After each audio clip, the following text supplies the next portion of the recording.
Bonjour tout le monde, bienvenue avec Madame Corina qui lit des livres de dinosaures. Aujourd'hui, le livre, ça s'appelle « Si j'avais un tricératops, les dinosaures plus vrais que nature ».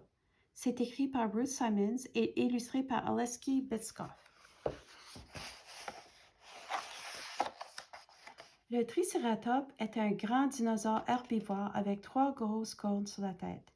Il vivait sur la Terre il y a 70 millions d'années, bien avant l'apparition des premiers humains.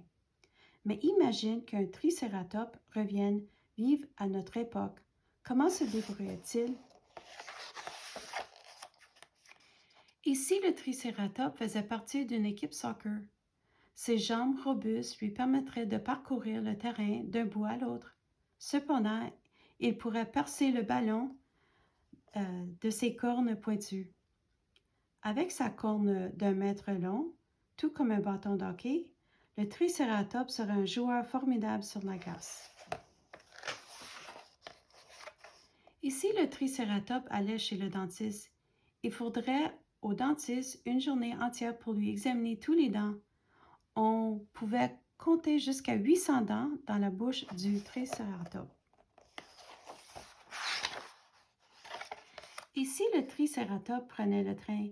Le tricératops mesurait 9 mètres, c'est presque la taille d'une voiture de train.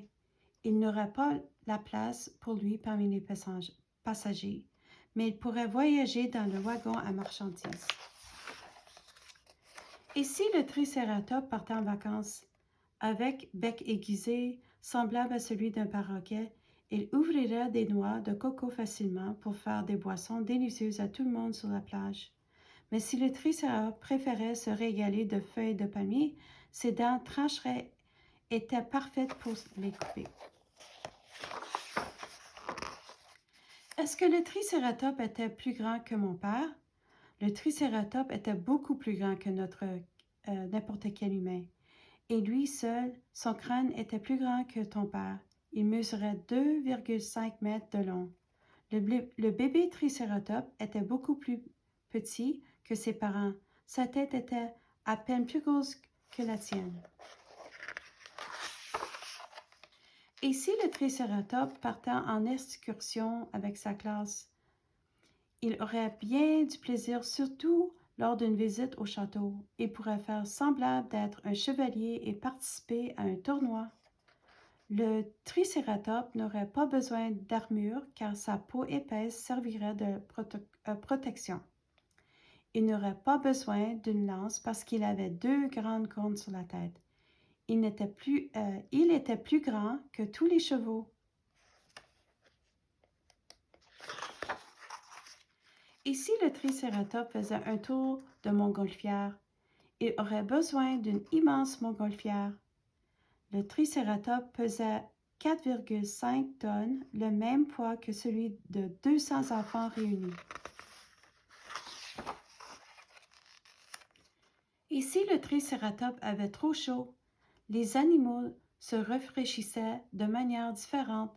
Les humains transpiraient et les chiens haleient. Le tricératops, lui, utilisait sa tête pour se rafraîchir.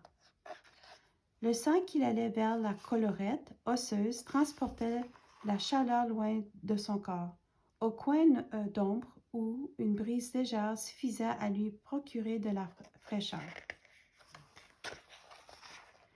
Et si le tricératops venait dans ma cabane dans les arbres? Il serait trop gros et trop lourd pour monter dans l'arbre. Avec ses jambes robustes et ses gros pieds, il ne pourrait pas grimper à l'échelle, mais tout le monde pourrait descendre en glissant sur son dos. La squelette du tricératops. Tout ce que nous savons sur le tricératops provient des fossiles, c'est-à-dire des squelettes enfouis dans le sol depuis des milliers d'années. Alors, nous savons beaucoup de choses sur les dinosaures, même si nous ne l'avons jamais vu.